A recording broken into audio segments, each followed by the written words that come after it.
Salut yokai et bienvenue pour cette nouvelle vidéo. Je commencerai bien par vous annoncer de quoi va traiter cet épisode, mais si vous avez lu le titre et si vous n'êtes pas trop bête, vous savez que ça va forcément parler d'un shoujo. Je pourrais aussi lancer le générique sans vous demander votre avis, mais je ne le ferai pas.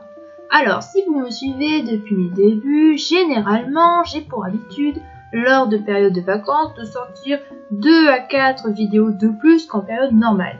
Là, ça ne s'est pas fait car je n'étais pas bien, aussi bien physiquement qu'émotionnellement. C'était, on va dire, un petit peu les montagnes russes chez moi.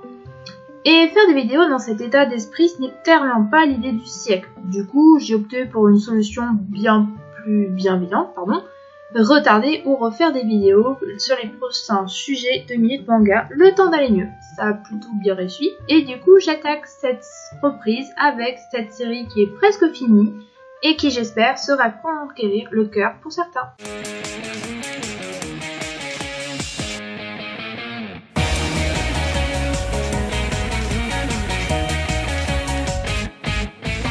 SOS Love est un shoujo réalisé par Yasuko et dont vous pouvez retrouver la série complète aux éditions Akata chez nous en France.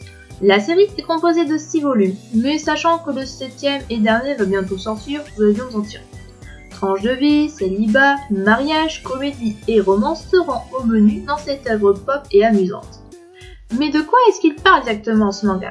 Eh bien notre héroïne, que j'ai renommée accessoirement tout au long de ma précédente enregistrement Caillou, qui s'appelle en fait Caillou, est une jeune ado cool et populaire, et pourtant elle n'excelle pas dans les études.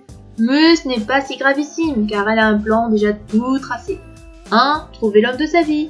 2. À l'université. 3. L'épouser. Et 4. Ne rien faire après. Mais avant de le mettre en route, elle compte bien profiter de cette jeunesse.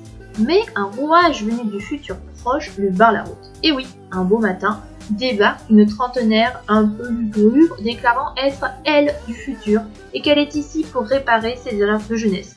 Fini le temps la flemmardise, car si Caillou du présent veut voir son happy end tant espéré se mettre en place, il faut qu'elle admette qu'elle éprouve plus que de l'amitié pour Shinosuke, son ami d'enfance.